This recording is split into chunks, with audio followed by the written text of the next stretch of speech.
केंद्रीय कृषि मंत्री शिवराज सिंह चौहान आज ग्वालियर पहुंचे, जहां एयरपोर्ट पर उन्होंने पत्रकारों से बातचीत में मोदी सरकार के बजट की जमकर तारीफ की। सबसे पहले तो इतने अच्छे बजट के लिए ये देश की 140 करोड़ जनता का बजट, सबका साथ, सबका विकास, सबका विश्वास,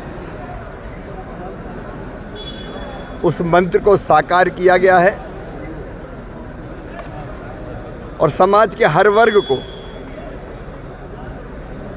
इसमें प्राथमिकता दी गई है। लेकिन विशेष रूप से मैं प्रधानमंत्री जी का और वित्त मंत्री जी का आभार व्यक्त करता हूं कि कृषि और ग्रामीण विकास के लिए बजट में अब तक का सबसे बड़ा आवंटन किया गया है। एक तरफ किसानों को अब किसान क्रेडिट कार्ड पर 3 के बजाय 5 लाख रुपए तक का सस्ती ब्याज दरों पर ऋण मिलेगा। इससे खेती में निवेश करने की उनकी क्षमता बढ़ेगी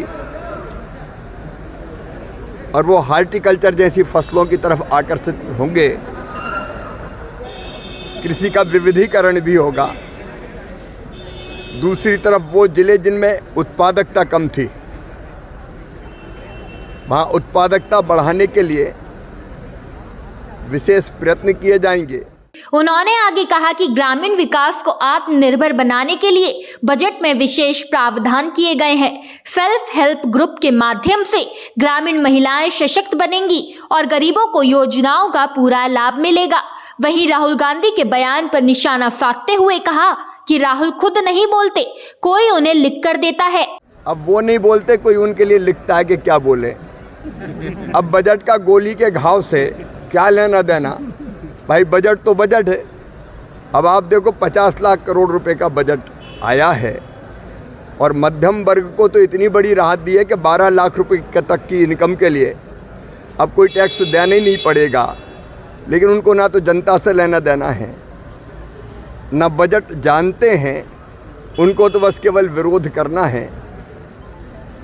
वो बजट को जनता और देश की दृष्टि से देखें। विचारों का दिवालिया बताया उन्होंने, कहा राहुल गांधी ने कि सरकार है विचारों का दिवालिया, जो वो कह रहे हैं उन पर ही लागू होता है। वहीं आगे दिल्ली चुनाव पर केंद्रीय मंत्री शिवराज ने कहा कि बीजेपी भारी बहुमत से जीत दर्ज करेगी। अब देखना होगा कि इन बयानों पर विपक्ष का क्या जवाब आता है। ग्वालियर से मनोज चौबे की रिपोर्ट।